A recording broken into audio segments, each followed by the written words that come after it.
Today on Care More Be Better, you get to meet Tia Morell. Primary food is our circle of life. So what makes us up outside of our food? It's our relationships, our social life, our joy, our career, our education, our physical activity, our home cooking, our exercise. It's all of these things that lead and guide us into what we make for food choices as well.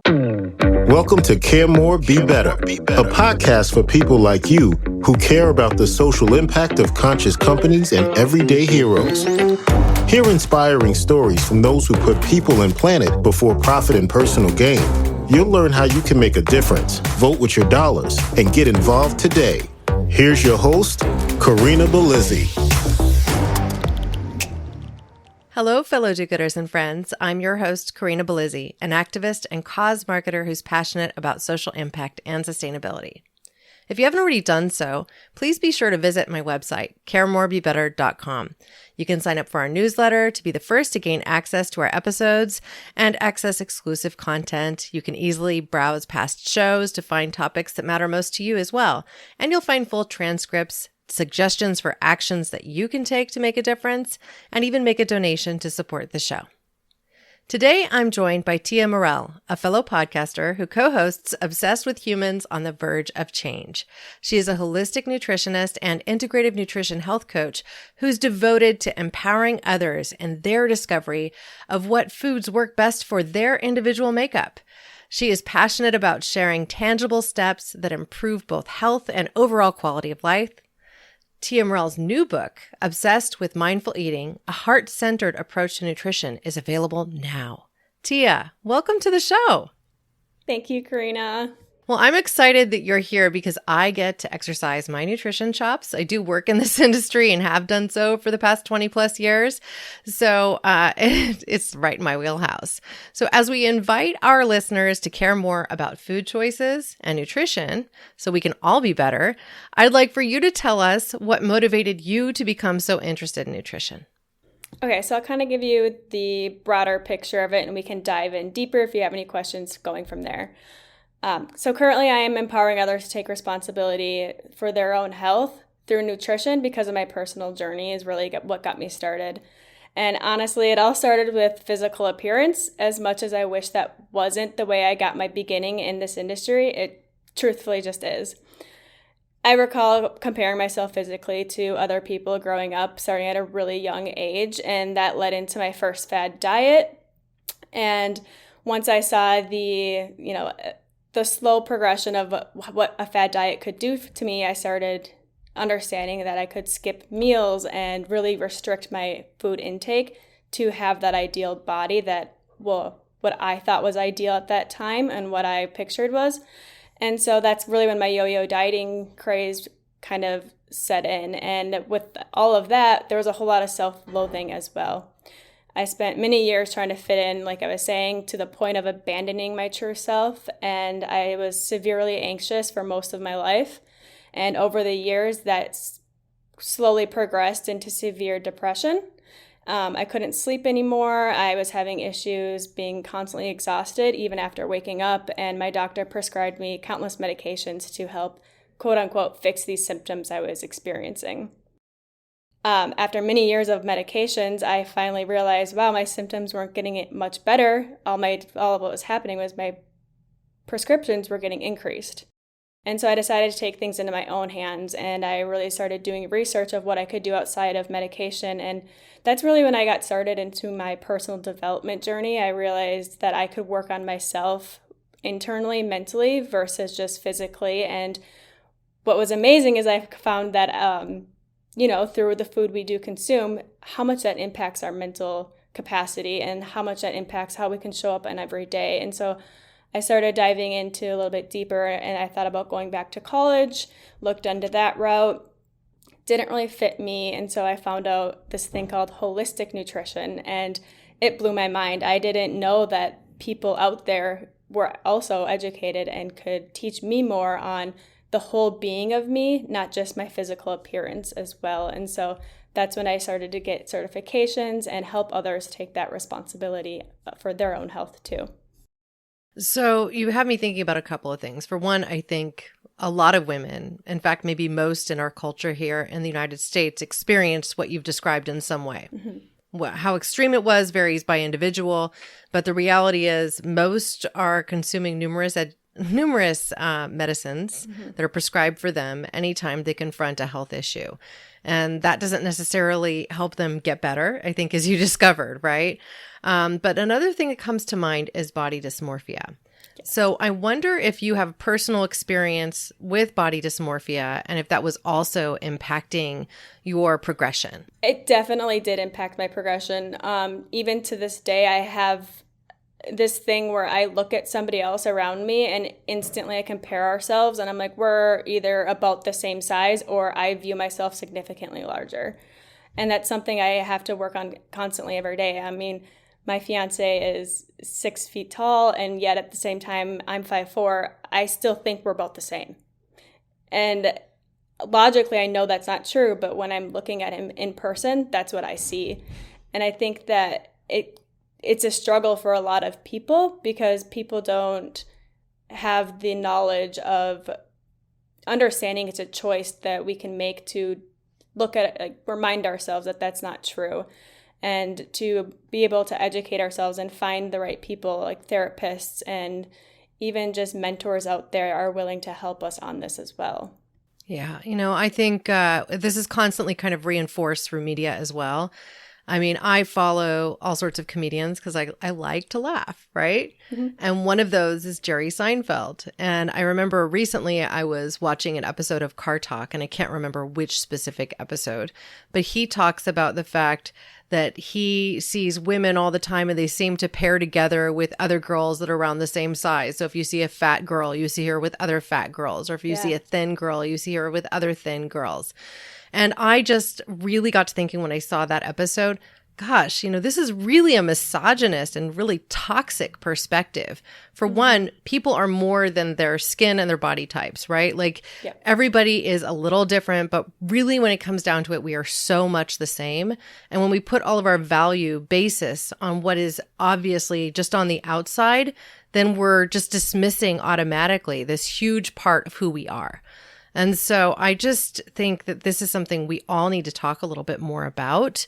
I mean, body positivity is one thing, but shouldn't we all just be talking about being healthy and being your best self? I mean, that is really, I think, the point of your book. When I read it from cover to cover, I got that sense. That's it. You're working to be your best self. Would you say that that's an accurate description? Yes, I am so glad that you picked up on that because that's exactly it. We are so much more than this physical body. This physical body is definitely important on our journey in this life for quality. And like you were saying, like quality of life depends on our health. It doesn't necessarily depend on our appearance. Yes, a lot of people do experience better appearance when they are healthier, but that doesn't necessarily say that somebody is wrong for the way they look. And I think that you hit a really important point too, that it's just one viewpoint. People, and I don't want to just blame men, but like people definitely compare women to other women, and then women pick up on that too, and we start comparing ourselves, being like, oh, I wish I had her body. I wish I had, the curves like her, or I wish I had the lack of curves like her. And something that really helped me too was realizing how much body shape, body image is kind of like a fad too. It's like clothes that goes in and out of style. And that's not something I ever really realized growing up because you only saw the one picture on every magazine. Right. Well, let's get to talking about the content of your book because I think that is also quite powerful. We hear a lot about mindfulness in today's busy world. And in your book, you talk about its relation to eating and also a heart-centered approach. So how do these ideas relate to our relationship with food, what you've learned, and how you've put it together for people to consume on their own and ultimately be their best selves? So I really wanted the book to be something that was simple enough where we could go back and use it as a guide. And I wanted it to be simple where people who pick it up for the first time, who maybe aren't really into nutrition, aren't going to feel overwhelmed either. I wanted to be at a really good starting point for everybody to pick up and be able to apply to their lives. And I wanted it to be heart-centered because of all that self-loathing that I experienced personally. And that after I started talking to more people and being more open about my experience, I realized I wasn't alone. If anything, I was part of the majority with that self-loathing. And especially with diet culture and fad diets, we really get caught up in being good or bad, and not necessarily true, because what one person could eat that may be good for them is poison for somebody else. And that's true for even those healthier foods. Spinach, for example, not everybody can consume and digest spinach. And it's one of those, fad diet things that are kind of a buzzword of the leafy greens. And like, I'm totally for that. But I wanted people to be able to take the mindfulness aspect into it and make the decision for themselves. Is this healthy for my body? Because I am the firm believer that we can be our own healers when given the right opportunity. And so if we are able to create that opportunity for ourselves, then we are always going to be able to heal ourselves throughout every season of our lives, throughout the time that we age, and throughout the time that we get sick, because sickness does happen. And so if we're able to listen to ourselves mindfully and listen to our bodies, we can pick up on that communication that it's giving off to us and be able to give it back to ourselves tenfold. So I'm glad you brought up the spinach piece, because I can't eat broccoli. I know it sounds like a really simple thing, but it's one of the crucifers. My mother also is sensitive to broccoli. She can't eat broccoli. And it didn't happen for me until I was in my late teens. I used to eat broccoli all the time. I'd have it raw. I loved it, And then I had to eat it progressively more cooked until it got to the point where I literally get stabbing pains in my stomach anytime I eat any broccoli at all. And sometimes it's disguised in foods, and I'll forget to ask at the restaurant if a certain dish contains broccoli, and I pay for it later. It's literally like I'll end up looking like I'm about 6 months pregnant with the bloat that I receive, and basically have to eliminate the broccoli by forcing myself to vomit or wait it out. And the waiting it out is super painful. So a very healthy food that many people go to, isn't for me. Right. And it's something that you don't necessarily hear a lot about when we talk about food sensitivities. People automatically assume that everything that's green leafy is automatically healthy. But if you have a thyroid condition, for example, eating a lot of those winter vegetables, including broccoli, kale, sometimes cauliflower, can be detrimental to you. You just have a harder time digesting them. It's exactly right. And it brings up another point when you talk about sensitivities. It's so hard to diagnose a sensitivity. And so you go to your doctor and you let them know like something is wrong with my body. And they're trying to do all these tests, poke and prod at you, figure it out. And they're like, you're perfect, nothing's wrong. And it's one of those things that it doesn't always show up on a test, but it shows up in your body. It shows up in the communication that it gives you. And it's all about what we decide to do with that communication. So let's talk for a minute about diet culture in general. In your book, you actually say diet culture profits off insecurities. This statement automatically rang true for me, but I'd like for you to expand on the idea and share how to break that powerful negative connection. When I first heard that statement, something struck me where I was like, wow, this is so true. And I can see it all the time now. Like I go to the store and I see it in magazines. They pick up on those tiny little imperfections or flaws. I put around quotes because it's not imperfections. They're not flaws. They are who we are. And if you look around in nature, no tree looks like the other tree. And it's not supposed to. Yet we look at each other and we're like, we should look exactly the same. And diet culture feeds off of that. They know that people want a quick fix. They know that people want to live the exact same lifestyle that they are, but be skinnier or be less cellulite, less, injections in the face to cover up our wrinkles, and hair coloring to cover up our hair, and straighteners to straighten our curls out. And they pick up on this and they follow the media. They pick and choose certain, especially like famous people, pull out their great qualities, make them even better with Photoshop, slap it on a magazine, and then leave an unedited one next to it. And they're like, oh, so-and-so lost 10 pounds in 3 days. Do you want to find out why? And then they feed off of that, and they know that it's not a sustainable lifestyle.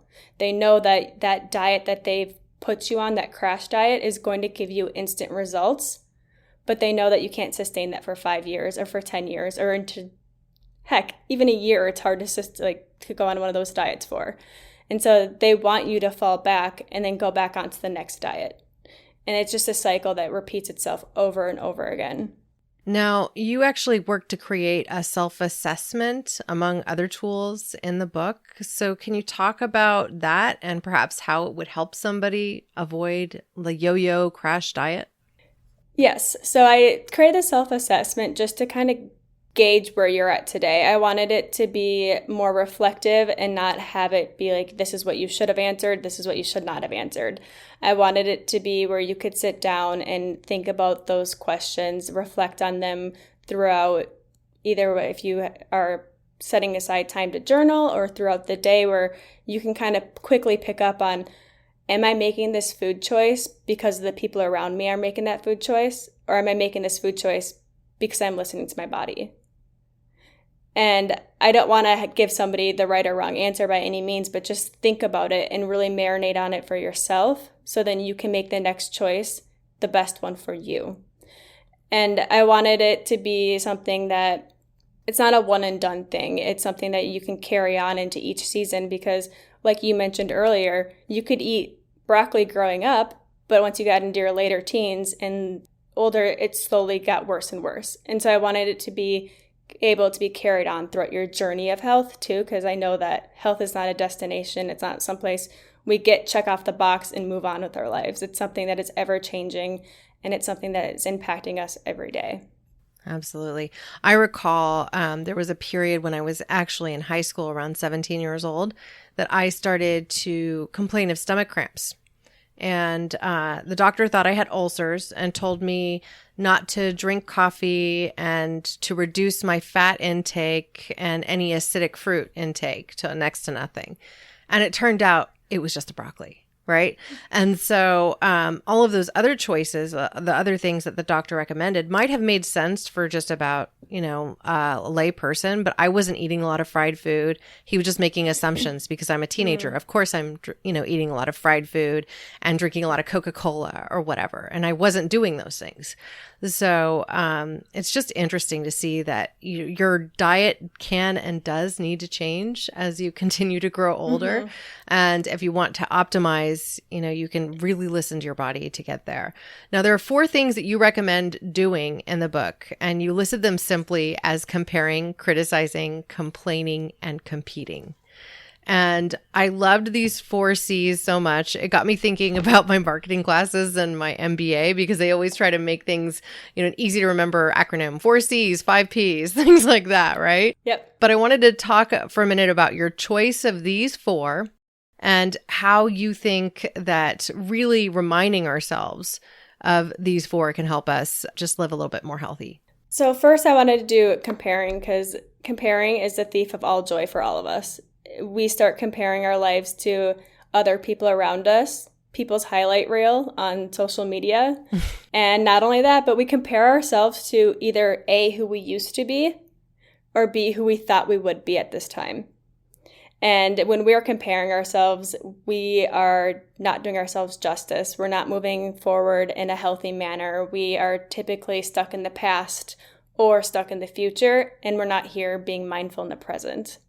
And comparing, for me, that's really what started even in elementary school. I'd compare myself to the other kids, and that was one of the hardest things. And I think that was one of what led into the criticizing of myself and led into that self-loathing. And that really it was really the springboard into like my anxiety and my depression, because I never felt like I was measuring up to those people I was ever comparing myself to.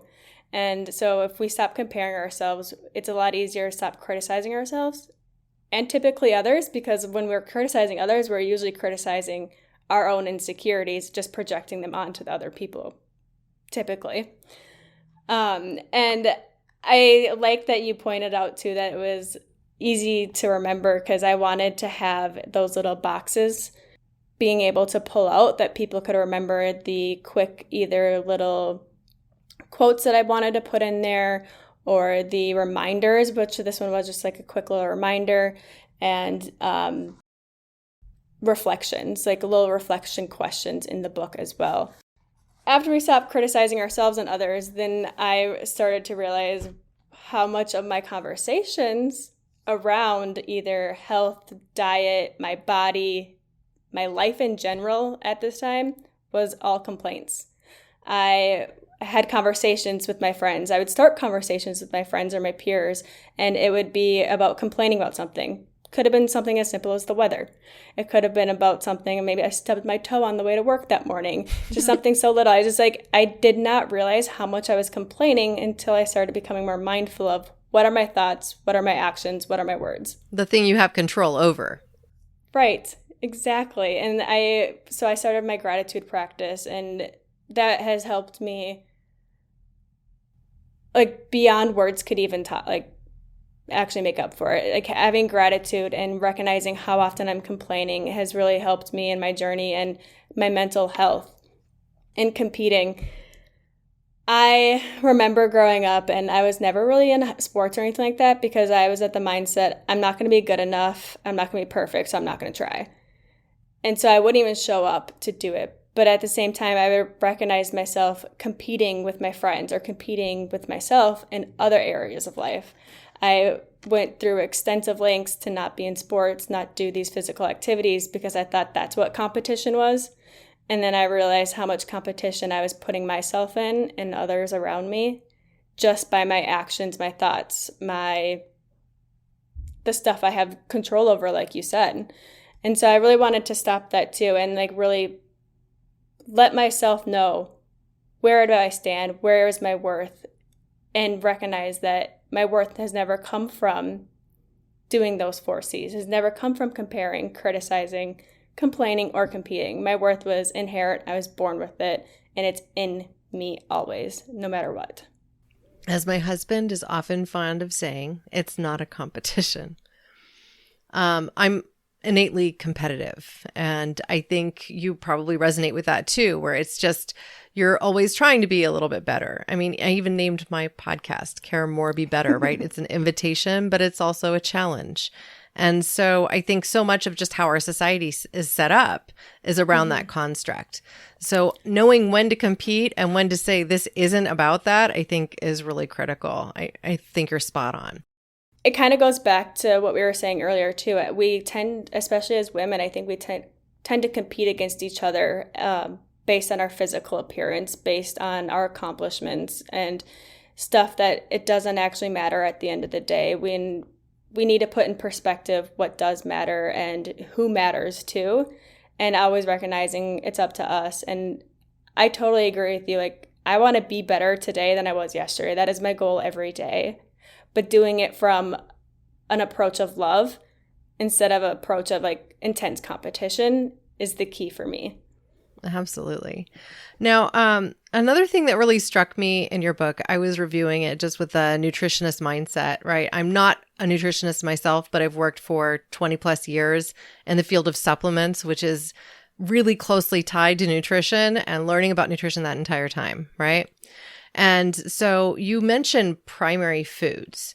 And I think about primary foods being the staples that we consider: fruits, vegetables, grains, and meats. Mm-hmm. But you take an entirely different take in your book when you talk about primary foods. So I'd love for you to talk about what they are and how you came up with this.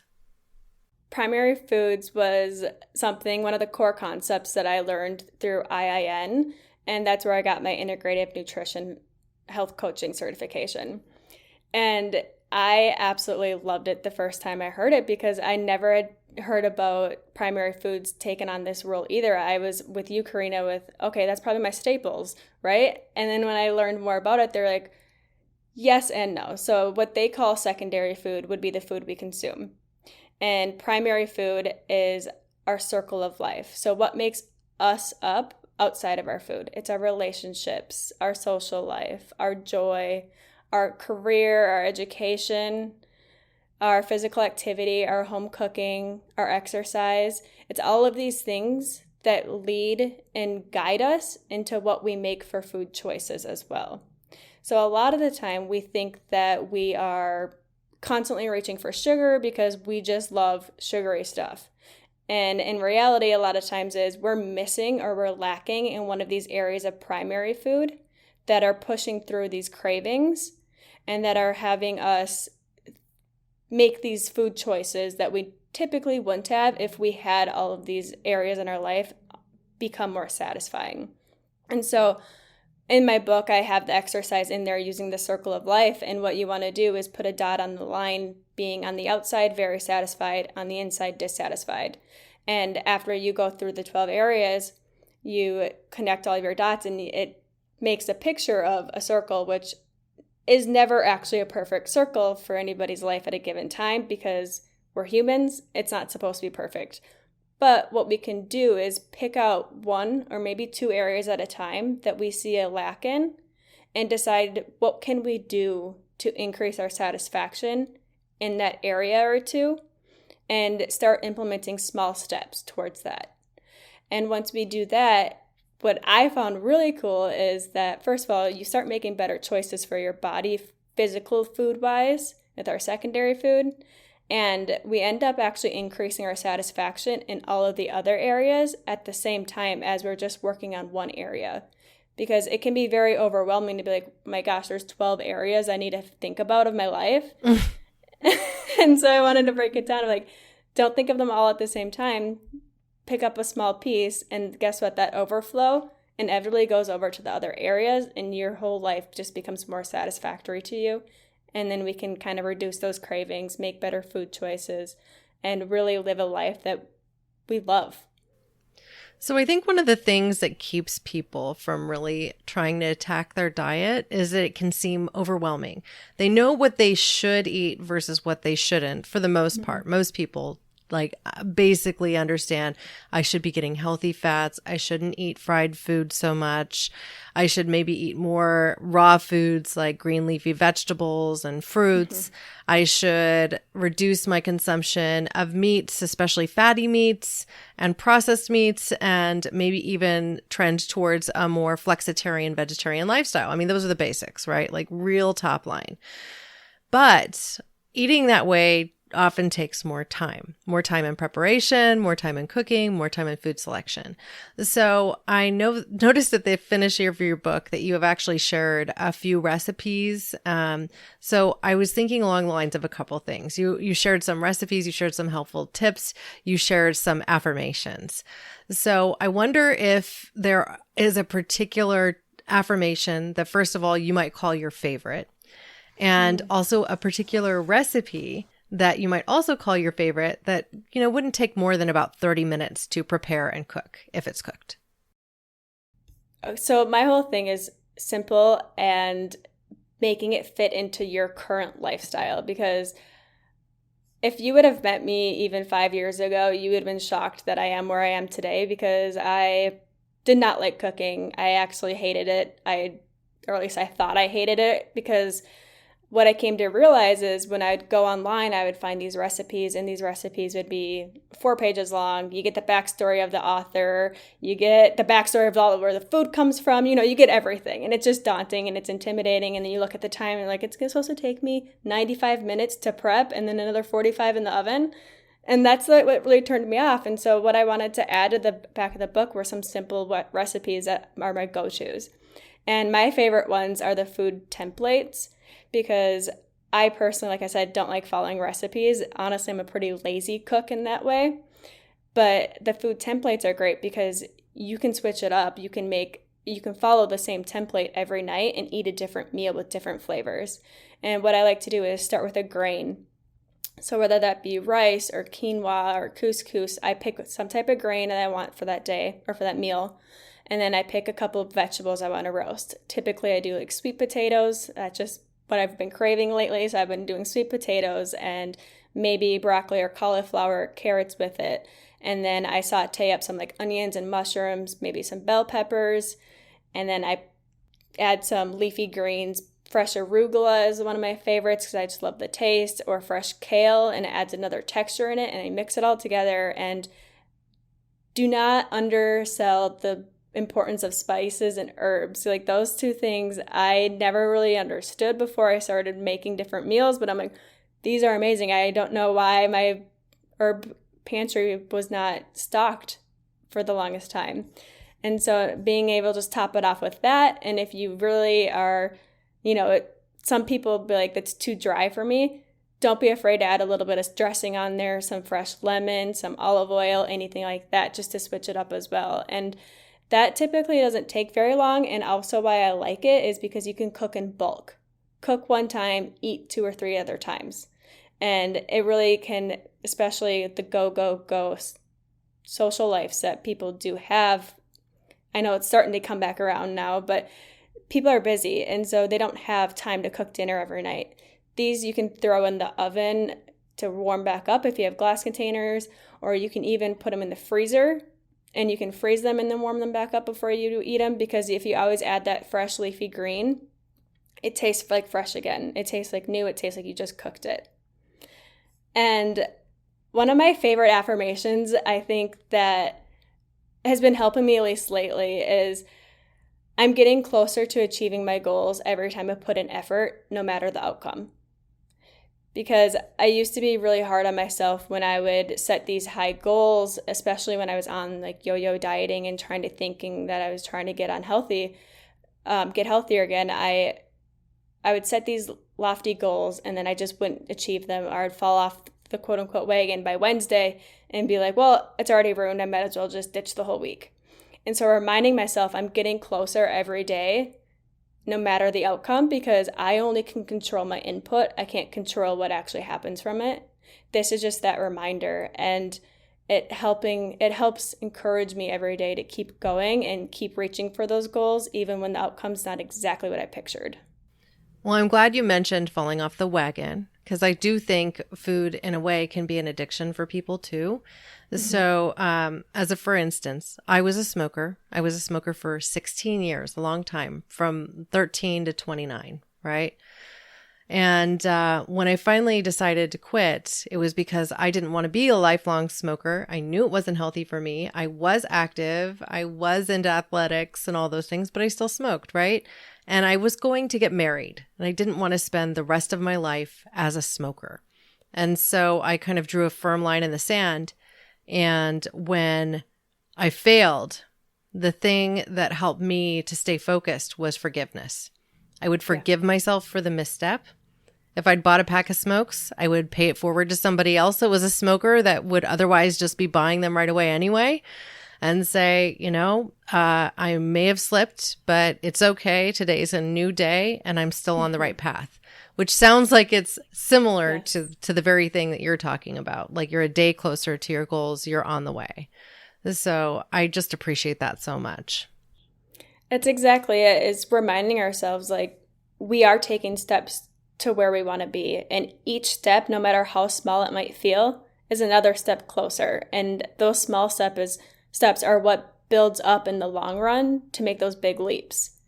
And reminding ourselves that, especially with food and diet, and reminding yourself that it's not about what you do that one time, it's about what you do the majority of the time.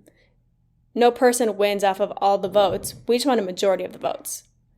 So throwing each action you take, be like, okay, is this voting for the person I want to be? Is it voting for that identity of not being a smoker? And when we find ourselves kind of taking that lapse back, being like, oh, I voted for the wrong identity today, self-forgiveness is what's going to get you through. Having that grace and reminding yourselves that, for me, it's always grace is greater than guilt. Grace wins at the end of the day. Guilt will not. Wow, I love that. So I wonder if you could corner yourself when you were 16 years old and just brain dump into your younger self, what would you say? I love that question. First, I would just tell her, like, I love you and you're loved no matter what, and that you don't need to put so much pressure on yourself to fit in, because being uniquely you is the best thing you can do at the end of the day, and that fitting into yourself and abandoning yourself is just not the route. Wow, I think, Tia, you just about made me cry. No, I mean, I think I could hear you talking to yourself at that moment too. So that's just powerful. I think we do need to know that we're enough. And I think especially girls going through those teen years, it's hard to keep that essential frame. There is so much that is being thrown at especially teenagers about who they are supposed to be, how they're supposed to be, and how they compare to everybody else, because I think that's just the natural human state. So reminding ourselves that that little girl within us or that little boy within us needs to be told that too, even today as we grow up, yes. I think is also critically important. It will help us be better because giving that forgiveness even now will help you stay on focus and stay on path. That's exactly right. And it does help going back and like having those conversations with a younger version of you, because you do get to pull so much out of it that you apply today. I think sometimes it's easier to look at a child and have compassion for them versus an adult, especially when it's ourselves. And so reminding ourselves that inside of each one of us is that little girl still, is that little boy, and they are there and they're with you every day. And so talking to them and going back and giving them the permission to slip to be who they are and own it is powerful even today. Yeah. Now, I wonder if there's a question that I haven't asked that you wish I had. What would it be? That's a good one. Wish one that you haven't asked.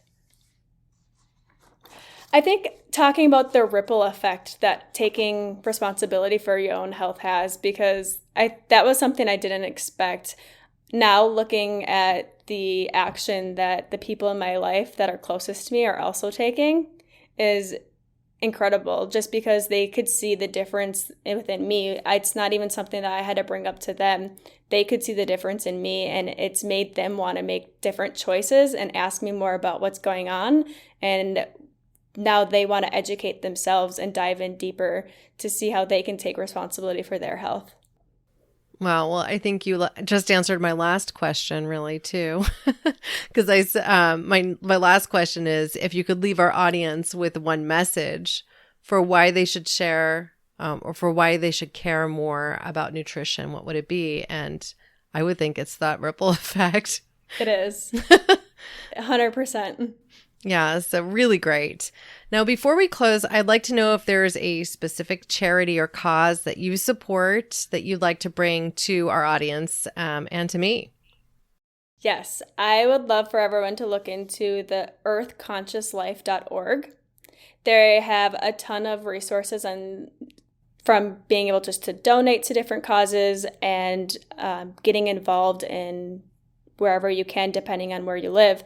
And it's about the need to grow and how we need to take better care of our soil and bring it back to life, because the soil on our earth is truly dying because of the way we have been farming. And it's something that if we don't take charge today to change, we're not going to have it tomorrow. And it's so important that we do educate ourselves on this, because it's something that I didn't even know was an issue until recently, and it's heartbreaking, but it's also not. There's still room for change. There's still time to take action and contribute where we can and when we can, because everything that we do, every dollar we spend is important, and it casts a vote for our future. Well, I look forward to learning more about that particular charity. I mean, the reason that our spinach doesn't contain the same nutrient profile it did in the 50s is because the soil has changed and it's been depleted. So 100% agree with you. Exactly. So thank you so much, Tia, for all that you do. Thank you, Karina. Now, listeners, I'd like to invite you to act. It doesn't have to be huge. It doesn't have to feel like a Herculean effort. It could be as simple as sharing this podcast with a friend or someone that you think could benefit from hearing it. You could even just pick up a copy of Obsessed with Mindful Eating, because if you aren't your healthiest, you cannot achieve the dream of creating a better world. That's the reality. To find suggestions, you can always visit our website, caremorebebetter.com. There we have an action page where you'll find causes and companies that we encourage you to support. And I invite all of you to join the conversation and be a part of the community that we're building together. You can join rooms together with us on Clubhouse and also on social spaces, Instagram, Twitter, Facebook, etc. at caremorebebetter. Or you can also just send me an email to hello@caremorebebetter.com. I want to hear from you. Thank you, listeners, now and always, for being a part of this pod and this community, because together we really can do so much more. We can care more and we can be better. Thanks for listening to Care More, Be Better, a podcast for social good. To make sure you never miss an episode, subscribe, rate, and review wherever you listen to podcasts, and share with your friends to help us reach more people and spread more social good.